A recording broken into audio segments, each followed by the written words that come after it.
Bringing on a new hire has the potential to transform your business. Whether you're hiring your first employee or adding a new member to your team, it's critical to find the right match for the position and your company's culture. But starting from scratch can be intimidating. That's why we've outlined the process and where to go to find those candidates.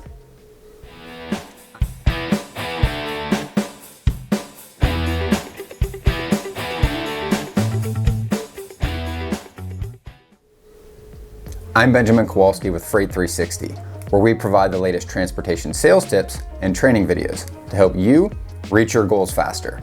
If you're new here, make sure you go ahead and hit the subscribe button to be notified when we drop our weekly videos. And all of the links and details will be found in the description box below. For more free content, please be sure to check out our website, freight360.net, to access our entire library. In freight brokerages, employees often take on many roles, frequently switching from task to task and working outside their job descriptions to keep up with the business growth. Even though this ability to work across departments is a sign of flexibility, resourcefulness, and drive, it can also be a clue that your employees are stretched too thin. This overextension can eventually lead to burnout, low productivity, and inefficiencies in your business. To keep your brokerage growing and to maintain high morale within your company, you should be watching out for these signs that it's time to start hiring. High employee turnover, frequently not getting the loads you have for your customers covered, not being able to track and trace the loads you have that are over the road right now. Maybe you have access to more business than you can actually get to, or your company's sales pipeline is shrinking. And most importantly, your sales reps aren't prospecting because they can't keep up with everything else they have to do in their day. To put it simply, your team should always be operating a little below their capacity. For instance, a brokerage that is cash flowing and operating, we'll say margins around 14 to 18%. Pretty, standard for the industry right now. You've got a handful of customers and you're moving 10 to 20 loads per week.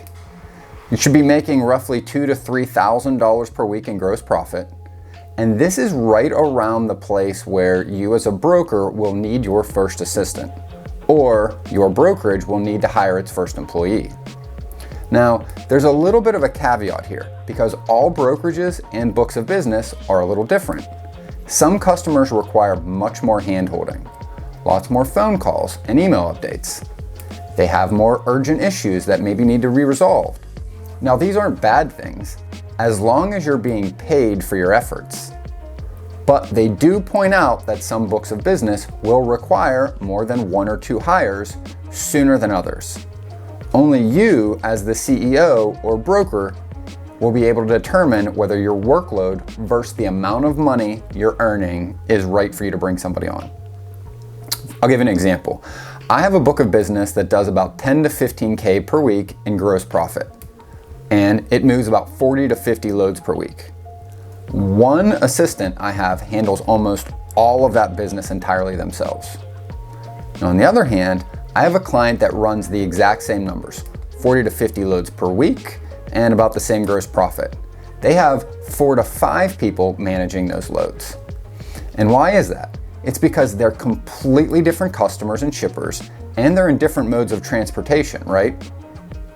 There's always going to be a little difference between your customer and the next customer and how you're going to manage your books. So these are really just guidelines to help you know if you're, crossing the threshold and should be starting to consider hiring. Now that we've discussed the criteria before you hire, where do you go and find candidates? Let's start with job postings on popular sites like Indeed or ZipRecruiter. They each offer a variety of features, but there are some key distinctions between the two. Indeed allows you to post jobs for free and aggregates job listings from other job boards. This means any job listing you post there shows on the same page as the listings.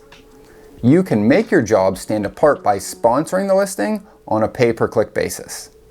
This is a great option for employers who need more control over their budget for hiring campaigns. ZipRecruiter costs money to post your listing, and even more if you want to make it a sponsored post. However, it doesn't aggregate job listings from other sites, so your listing won't be lost in the mix. Instead, it takes your listing and posts it to over 100 other job boards, giving your job even wider access to pools of candidates. Employee referral programs are a great way to get candidates that share similar values as your existing team. Most of the brokerages out there offer an incentive for referrals to their employees. For example, many will pay a cash bonus for a referral that completes an interview, like $100. Then they'll pay $500 to $1,000 if that candidate is hired and sticks around, and it's usually for some set amount of time, like 2 to 3 months. Now, these are especially effective when you live in an area around colleges, have access to candidates, just out of college, just graduating in their early to mid 20s. It gives them an opportunity to work with their friends, and it can create a fun working environment. Many brokerages advertise this as the work hard, play hard mentality. Now, whether you're hiring through a job posting or an employee referral program, you will still have to review a lot of resumes. You're going to have to interview a lot of people. And most likely, over the course of a year, not everyone you hire is going to work out. And it's difficult to determine if a candidate is going to work out for any number of reasons. What I've personally been using for the past few years is lean staffing. Why choose a staffing agency though when there are so many other options out there? Well, for me, it's because of the time it takes to weed through the candidates that aren't a good fit, the time it takes to train someone from scratch, and very importantly, what I could be doing with my time instead, my opportunity cost, right? When my book of business reached the point where I needed to hire someone to take things off my plate, I didn't want to wait a few weeks hoping I'm going to find the right candidate. I needed the help immediately. And I didn't want to pay for the office or to manage the HR side of it.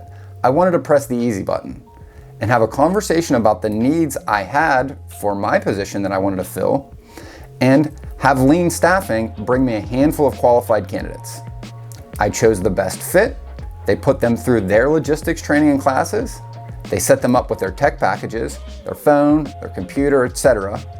And they were ready to learn the ins and outs of my customers in under a few weeks. It was as easy as that.